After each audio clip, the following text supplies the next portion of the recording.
It's another edition of Time About the Movies, and today we're taking a look at the films of April 18th, 2003. We got 5 films to look at today, so let's go ahead and jump right on into it. We'll start off with the biggest release of the weekend, James Mangold's star-studded mystery thriller, Identity.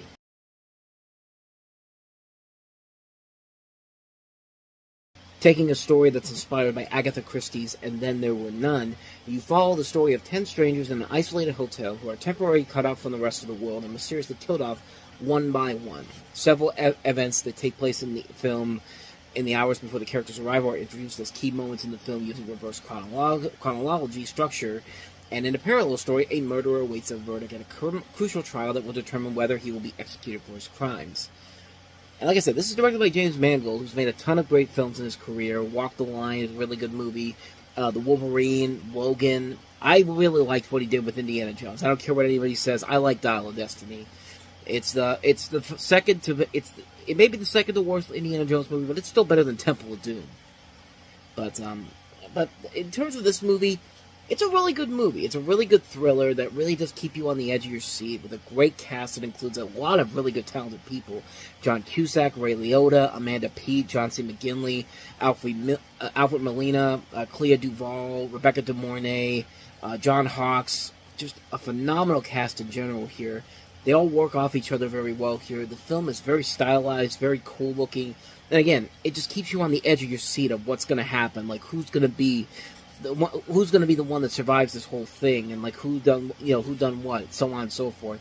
And I like that the film does keep it in an area where you can't really figure it out right away, and so you got to watch and keep watching what they're doing to see who's going to be doing what next. And that's what I really like about the film. It does keep you on the edge of your seat, and it really does keep you invested and wants you to stick around to see what the final resolution is going to be.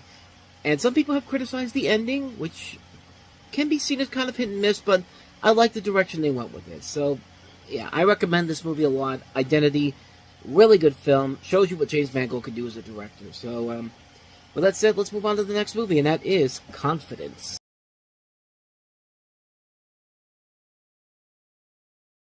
So Confidence, which kind of sounds like a song you would hear in Wicked, Confidence, it's all about confidence. Like, it really, like, I don't know why, I just keep thinking back to the song Popular from Wicked. Maybe it's because the new trailer has just come out as the time of recording this, but anyway, we're not talking about that movie, at least not yet. We'll save that for later on in the year. But in this movie's case, Confidence, it's directed by James Foley and follows a guy named Jake Vigg, who is the consummate grifter, about to pull off his biggest con yet, one set to avenge his friend's murder, but his last scam backfired, leaving him indebted to a mob boss and his enforcer.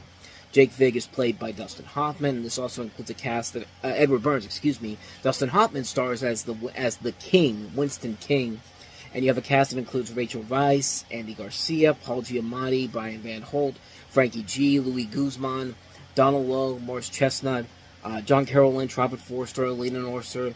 Just a big cast in general. Kind of like with Identity, this is kind of an underrated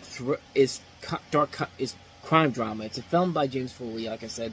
His last overall good film, because he would follow this up with Perfect Stranger, which was then terrible Halle Berry, Bruce Willis movie, and then end your career with 50 Shades Darker and 50 Shades Free. And I don't think I need to say too much more about why those movies are terrible, but this movie in particular, I think it's kind of underrated. Dustin Hoffman, I think, is very good in the film. Everybody here is very good. You know, Rachel Weisz, Andy Garcia, Edward Burns. It does kind of go into a little bit too more predictable territory than something like Identity does. And it does kind of hurt it in the long run here. But the film is mercifully short. It's only about 97 minutes long, so it doesn't really feel like it's dragging along here. And once you're done watching it, it's just kind of like, that was actually kind of decent. I mean, it was a pretty good movie in general. I mean, it's a film that I think delivers everything it promises. The ending could have been a little bit better, but for what they deliver here, I thought it worked okay for what it was. I'd recommend it. If you want to see some underrated work by Hoffman, Garcia, Burns, and Weisz, this is definitely a film to check out. And the last great film James Foley directed, so. Okay, great may be an understatement. Maybe good is probably the best way to overstatement. Good is probably the best way to describe this film. It's good. It's a good movie, just like our next movie, which is Michael Douglas teaming up with his father, Kirk Douglas, as well as many of the Douglas family, in It Runs in the Family.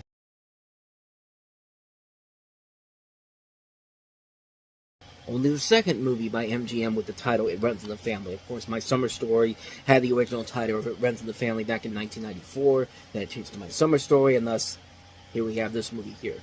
Wealth can't spread 3 male generations of the dysfunctional Jewish New York Romberg family grief of grim reality.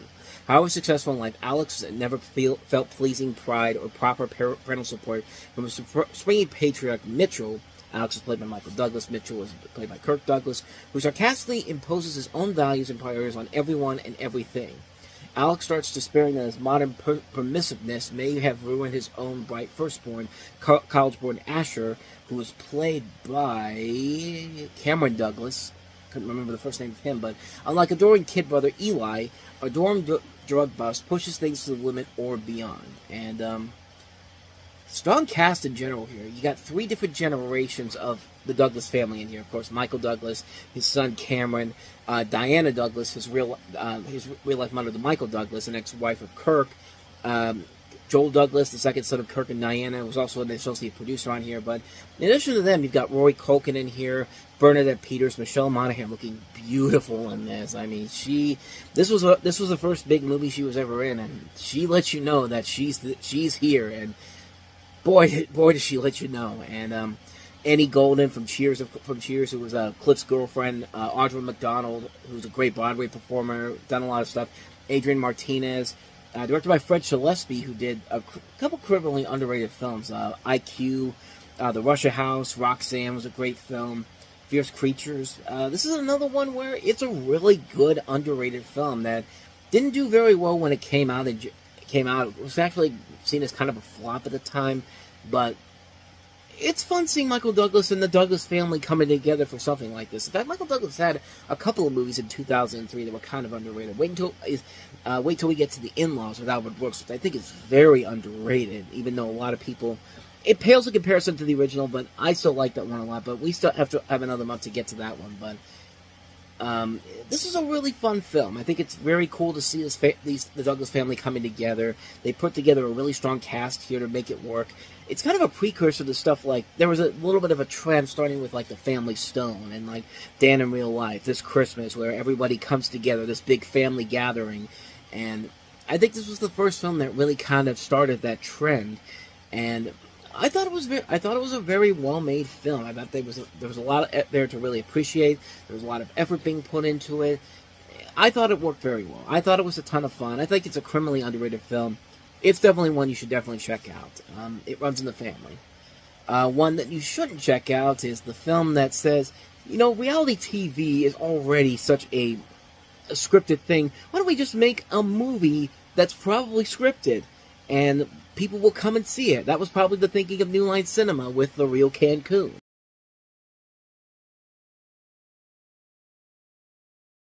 Now imagine going into The Lord of the Rings The Two Towers. You're ready to see Peter Jackson's latest epic film, and then this trailer comes up. And you're wondering, wow, that looks incredibly cheap. Just the trailer that just has nothing but people just saying lines, and like there's no real footage there. And there's a good reason for that, because the movie wasn't even an idea when that trailer probably was released. It wasn't even filmed, I should say, because here's the synopsis for this.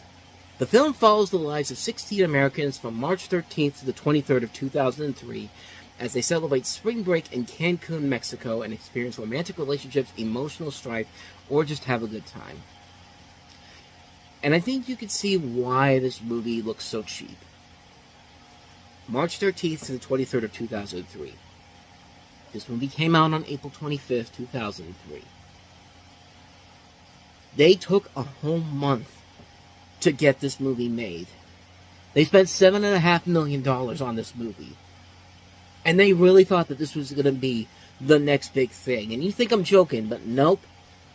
There was actually plans for believe it or not, a reality movie based on the Girls Gone Wild series that MGM had bought the rights to that never got put into production. There was a Universal Pictures film called Drunken Jackasses: The Quest, which is probably not related to Jackass, which is probably the reason why we even have this movie to begin with. And ultimately was delayed after the flop of Cancun, and ultimately went straight to video, which you could see why. This thing is absolutely horrible. Like, this It's bad enough to watch reality television on its own. You expect people to pay $7.50 in a movie theater to see this film. You're out of your goddamn mind. And sure enough, America was actually smart and decided, no, we're not going to do this to ourselves. I mean, we could watch this on TV and be mystified by how stupid it is on that front, but we're not going to spend $7.50 to go see this on a big screen. Like, I don't care if this is technically the film debut of Laura Ramsey. It's literally on the Wikipedia page. It's the film debut of Laura Ramsey because she's clearly done a lot since this movie's come out. Oh, and we also have guys like Hot Action Cop and Simple Plan and Snoop Dogg, but Hot Action Cop, man. I mean, how could you go wrong with a guy that's named Hot Action Cop? Oh, and I also love how it also says written by in the credits. Because reality television, it's supposed to be real life. And that's why we have somebody who writes the script for this. Because,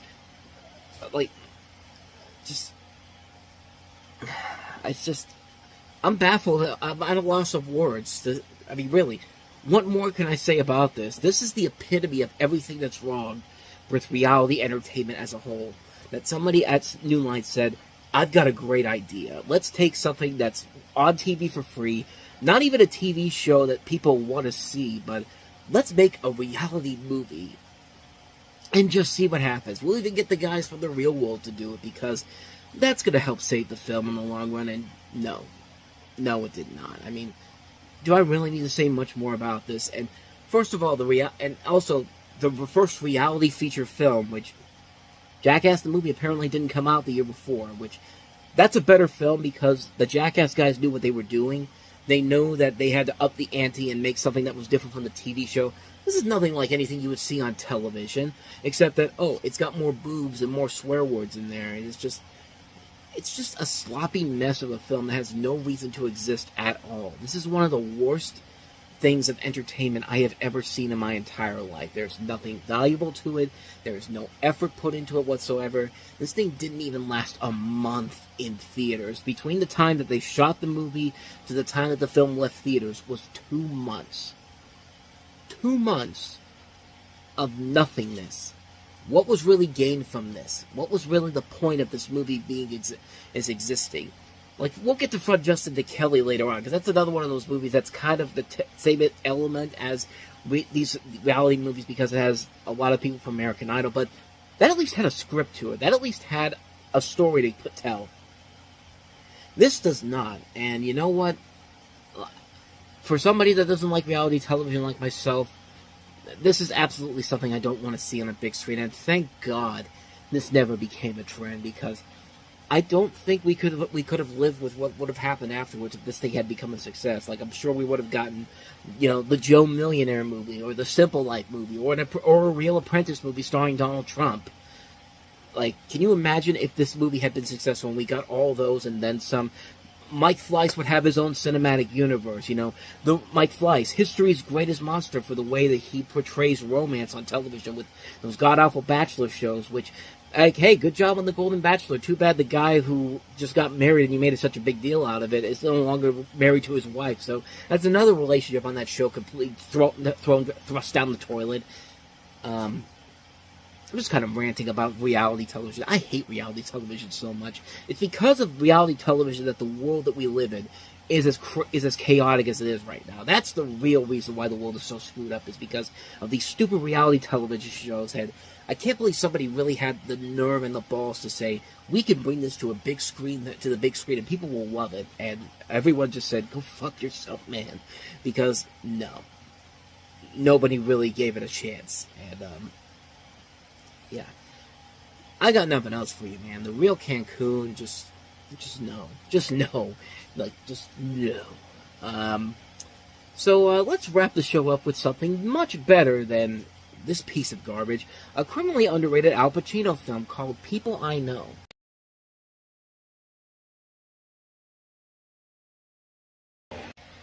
So in this movie, Al Pacino plays Eli Warman, who is a dedicated, drug-addicted New York public relations who is promoting a social event on behalf of African Americans. Along 2 days of his crazy life, the day of the event and the day before, he makes contacts and favors, kissing asses, using drugs, etc., Victoria Graves is his widowed sister-in-law in The Passion in the Past. Carrie Launer is an Oscar-winning actor who is a principal client of Eli. On the day before the event, Eli finds out secrets that involves powerful men of America. And this is a film that was one of the many films that got pushed back because of September 11th. They actually postponed this was originally supposed to come out in 2001 and filmed back in February 2001, but got postponed for an October 2002 release due to them containing shots of the World Trade Center, but didn't get an official U.S. release until April 2003. And you see the cast there: Al Pacino, Kim Basinger, Ryan O'Neal, which is clearly a better movie than the film we saw him in last week in Malibu's Most Wanted. Tay Leone, Richard Schiff, who I did not know actually got a credit on here. That's very rare for a character actor of his status. Bill Nunn, Robert Klein, Mark Webber. I mean, just a phenomenal cast in general here. And the film that is really, really damn good. It's a film that really not a lot of people ever talked about. The first time I ever heard about this movie was when Ebert and Roper did there was a DVD pick of the week, and I think it was, I can't remember if it was Roger who suggested this or Richard Roper who suggested this, but it was a film on there, and I didn't see it until later on down the road, but I remember seeing it somewhere, saw it dirt cheap, and it's just like, you know what, I'll go ahead and check it out, see if it's got anything to it, and it's a really damn good movie. It's a very restrained performance for Al Pacino than what we used to seeing him in. Him and Kim Basinger work off each other very well here. It's just got a phenomenal cast to work with in general. It's a very intriguing and investing film. And it's also short, too. It's not a long movie in general, but you do get the gist of what it's trying to go for here. And I think it's a film that's much better than I think people let on. It's definitely a very underrated film, and one you should definitely check out. People I know. And so with that said, we wrap up another edition of Time About the Movies. The next time around, we jump into the summer movie season of 2003 with the first two notable films of the year, and that is X-Men 2, X-Men United, which is, of course, the sequel to Bryan Singer's 2000 film, and the big screen debut of Lizzie McGuire, Hilary Duff in the Lizzie McGuire movie. So we'll take a look at both of those films next time around. But until then, thank you so much for watching, and if you want to see more videos like this, please hit the place on the next page, check out the previous episode, and also don't forget to hit the like and subscribe button if you want to see more videos like this on this channel. And stick around, because coming up after I post this, there'll be a new Time About the Movies flashback looking back on 4 movies from March 25th, 1988, including Neil Simon's Biloxi Blues, Johnny Be Good, the re-release of Disney's The Fox and the Hound, and Alan Alda's A New Life. So we'll take a look at those 4 films on the next episode of Time About the Movies flashback, and that'll be coming up right after this.